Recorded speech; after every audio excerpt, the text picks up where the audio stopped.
Olá pessoal, estamos começando mais um Mídia e Saúde. No programa de hoje nós vamos falar sobre a doença do refluxo com o cirurgião do aparelho digestivo Daniel Reis. Dr. Daniel, seja bem-vindo ao canal Mídia e Saúde. Essa doença parece que aumenta cada dia mais, doutor, e tem uma ligação com o comportamento, com a vida moderna, correria. O que exatamente está por trás dessa desordem? Perfeito, obrigado pelo convite, poder estar aqui, poder ajudar o nosso público aí a tirar algumas dúvidas. Hoje em dia, a doença do refluxo, ela comete aproximadamente 70% a 80% da população geral. Então é uma doença que é muito comum. O que acontece com ela? O que está por trás disso? Hoje em dia, a gente acredita muito que uma dieta que a gente vai ter, né, tem no nosso dia a dia, uma dieta desregrada, comendo muito fora de casa, com uma ingesta de grande quantidade de gordura e carboidrato, ela acaba atingindo o estômago e fazendo com que você tenha uma queimação, né, uma pirose, que é a queimação, uma dor atrás desse ossinho aqui, que é o externo, a dor retroesternal, fazendo com que você acabe favorecendo com que a maioria das pessoas tenham. Então, muitas vezes o uso exagerado de café, o uso exagerado de bebidas alcoólicas, na verdade o que vai estar por trás da doença é muito mais o nosso hábito alimentar. Recentemente foi descoberto, 10, 15 anos atrás, foi descoberta a bactéria H. pylori, que também é uma bactériazinha que está no estômago, uma bactéria muito prevalente hoje no terceiro mundo, que é o país que a gente vive, né? E acaba sendo uma coisa que favorece muito essa dor, esse desconforto e a famosa azia e a doença do refluxo. Doutor, agora tem uma questão, um problema anatômico, porque dentro do estômago, né, existem vários outros órgãos, né? Então existe alguma flacidez, alguma válvula, porque parece que o refluxo é a volta do conteúdo ácido, é isso? Perfeito. O refluxo ele pode se dar, na grande maioria das vezes, 80%, pelo retorno do ácido do estômago para dentro do esôfago. O esôfago é o tubo que vai comunicar a boca até o estômago.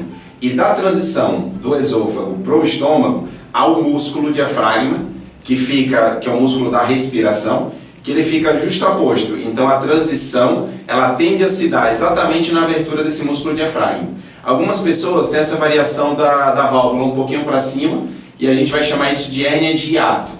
Algumas pessoas que têm a hérnia de hiato, elas podem ter sintomas do refluxo, mas a maioria das pessoas não tem uma doença propriamente dita.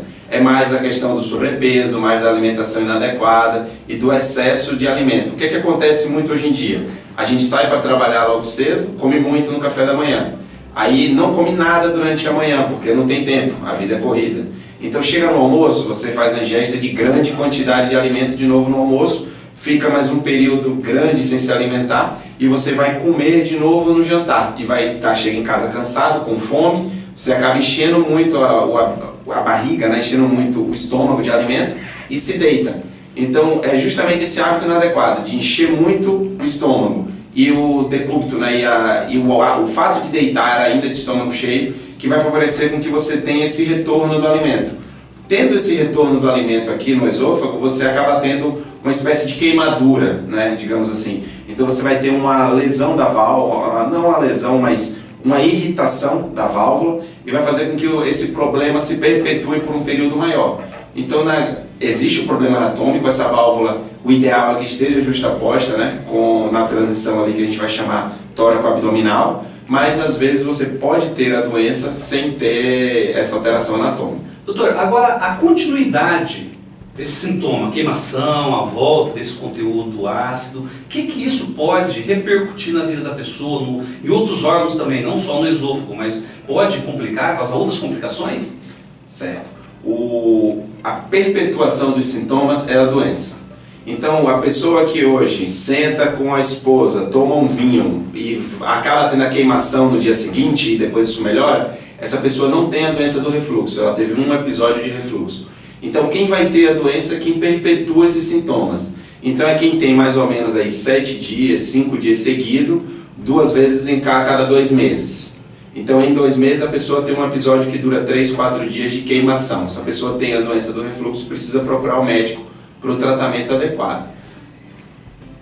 Agora se fala em tratamento em forma de minimizar as consequências dos sintomas? Ou é possível falar também em cura definitiva, doutor? Existem as duas, o tratamento, na verdade, e muitos pacientes podem ter a cura. Por quê? Porque você se readequa o estilo de vida, você faz o uso de uma medicação por um período que a gente vai chamar aí em torno de 4 a 6 semanas, né? Então 45 dias de tratamento, você vai ter uma melhora dos sintomas com o uso dos omeprazóis, né?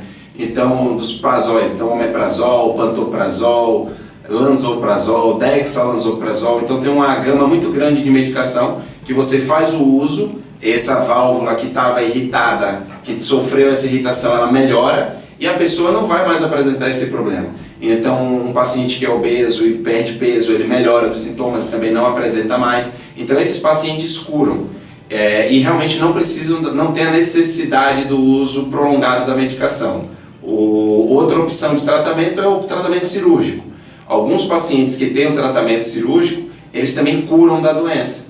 Eles ganham uma válvula, eles vão ter outros sintomas que não a queimação, que isso a gente pode explicar melhor em outro vídeo ou no consultório, e a alteração desses sintomas vai fazer com que ele tenha a cura, né, a construção de uma válvula cirurgicamente para poder substituir nessa transição esôfago-gástrica. Você constrói uma válvula nova que vai fazer com que o doente acabe a queimação, porque a válvula deixa uma pressão ali perpétua, que você vai ter uma melhora completa dos sintomas, por conseguinte a cura.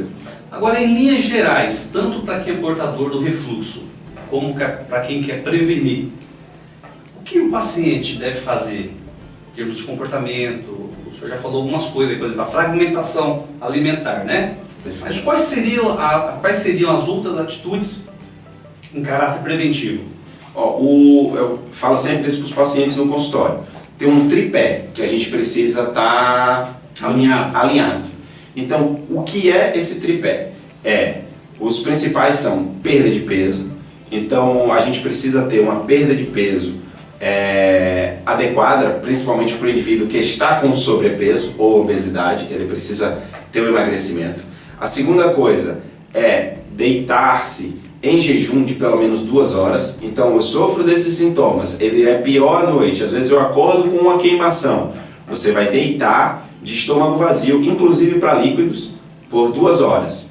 E a atividade física, então a perda de peso, o fato de deitar em jejum e exercitar-se, que vai ajudar na sobrepeso, vai fazer com que você tenha também uma musculatura melhor, uma musculatura mais forte e que você tenha menos sintomas. Então, além do fracionamento da dieta, alguns pacientes precisam do uso de medicação por períodos que vão variar, mas o principal tripé é justamente esse: a perda ponderal, que é o emagrecimento, o deitar-se em jejum e a atividade física. Essas 3 coisas vão ajudar muito o doente.